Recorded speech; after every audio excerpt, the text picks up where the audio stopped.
Hey folks, I'm Mike. Do you hate ads? I hate ads. You know what I like? Patreon.com/Inkdependence. It keeps this blog ad-free.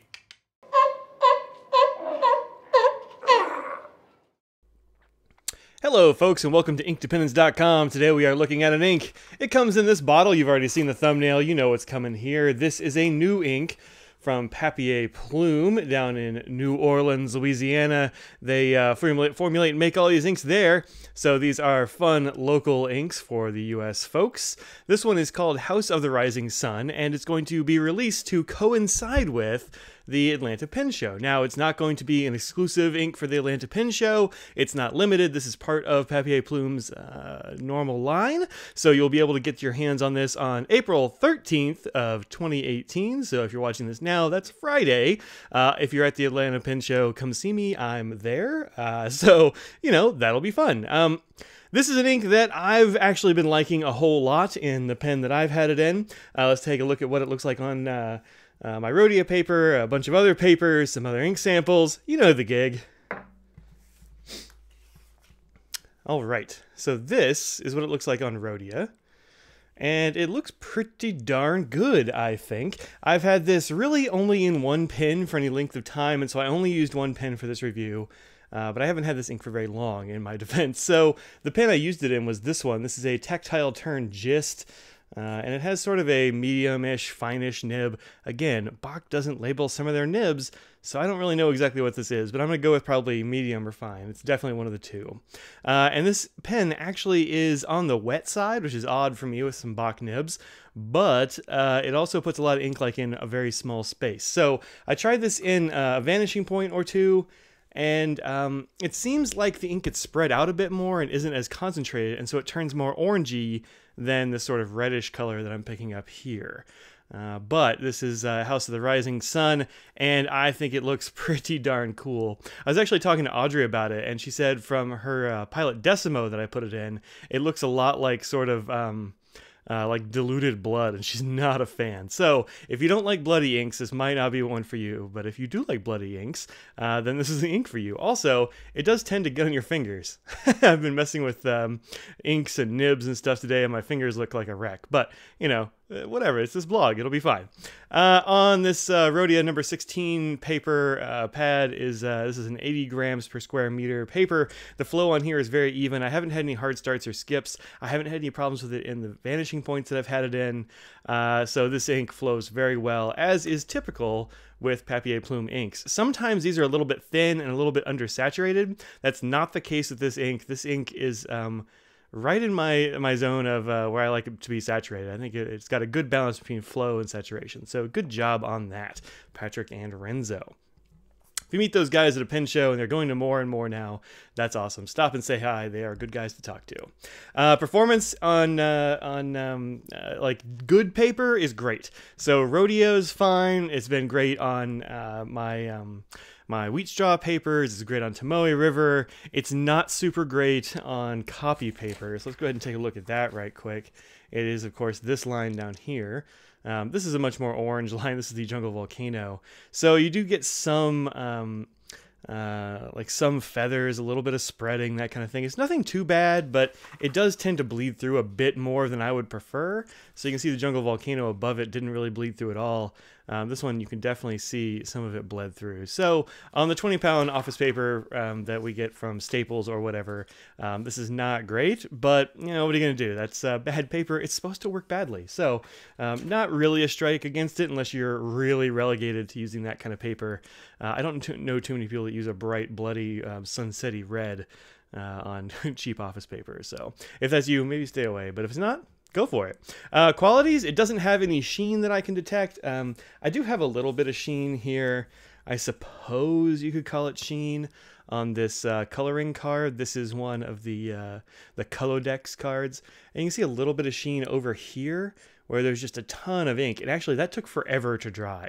You see a little bit of a line of like shine here, but I don't really think that counts as sheen. I haven't seen that in any writing, even here on Rhodia or on Tomoe River. So I'm going to say it really just shades. It doesn't shade a tremendous amount. It is fairly well saturated, but it does have some shading. So keep that in mind.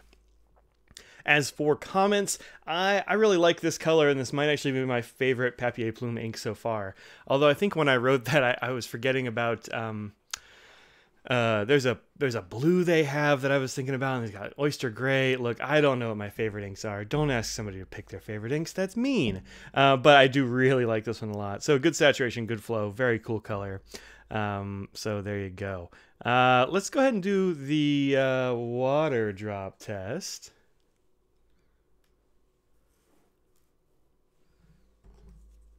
Chromatography.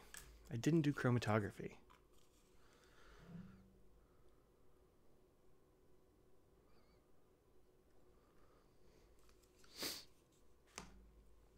Okay, so while that is doing its business, I just remembered that I totally forgot to do chromatography, so I'll add that in a little bit later after this bit. It doesn't look like it's moving a whole lot, which I'm actually kind of surprised about. It's tough to make a water-resistant red or orange, and this one looks like it's doing okay. Let's see what happens when I wipe it up. I just blot it around just for funsies, but a very little actually came up, and this is kind of an orange that came up. There's like a pink that kind of stayed behind. Yeah, really interesting water test. Yeah, really cool. So a lot of pink stuck around, but the orange layer came off just a little bit. There's not much movement there. So this is kind of water resistant, I guess. If you spill a drink on it and then pick that drink up with a napkin, you'll be okay. Shocking. Okay, so here is the chromatography for this ink, and this is so pretty. Look at this. It is a real pretty piece of chromatography, if I'm honest. You get a lot of different colors in some chromatographies, but this one just, it looks like a fiery fire or sunset or something really cool, and it was cool to watch. So I hope you'll enjoy the slow-mo of that one.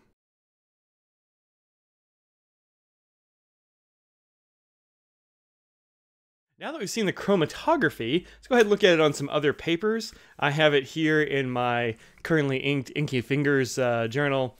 This is a wheat straw paper, and you can see that this looks really good on this wheat straw paper. You get a little bit of edge shading in here, which is really attractive. I always really like it when it shades to the edge of each letter. I think that's neat. So that looks really good on here, and of course, nothing's bleeding through this. It's pretty thick paper and very ink resistant. As far as Tomoe River paper goes, there it is. This box isn't on. Here it is on Tomoe River. It's this one up here, of course, and again, you get that beautiful edge shading, which a lot of people are psyched about now, including me. I like it a lot. Also down here, you see the next two inks that are coming out. These are not coming out until Chicago, and these are limited to Chicago show. I'll have a review for these up soon, but this is your sneak peek. All right, let's look at a whole bunch of color comparisons right quick. I'll get to back up. Okay, so this is that Colodex card. Here is an orange for you. This is Mnemosyne's Solar Storm. Let's go ahead and put another orange up there, because I was sort of thinking this was an orange ink, but it's really much more of a red. So Diamine Pumpkin is a really pure orange. Mnemosyne is getting a little bit redder, and you can see it's a little bit closer. So this is not really an orange, it's really more of a red. Although, if you have a pen that doesn't put down all that much ink, you'll get a slightly oranger cast to it, I think. Here's one that's actually kind of close. Pretty darn close. This is Sailor's Bung Box Omazaki Sunset, and next to that, let's put Private Reserve's Orange Crush, which is a very reddish sort of orange. You can see those are also pretty close, although not exact matches. This one's pretty close, but not as red. It's definitely more orange. And the rest of these are just straight up red. Oh no, this one's an orange. This is Monteverde's Mandarin Orange, which is real close. You don't get any of this like slight dark sheen around the part where it pooled.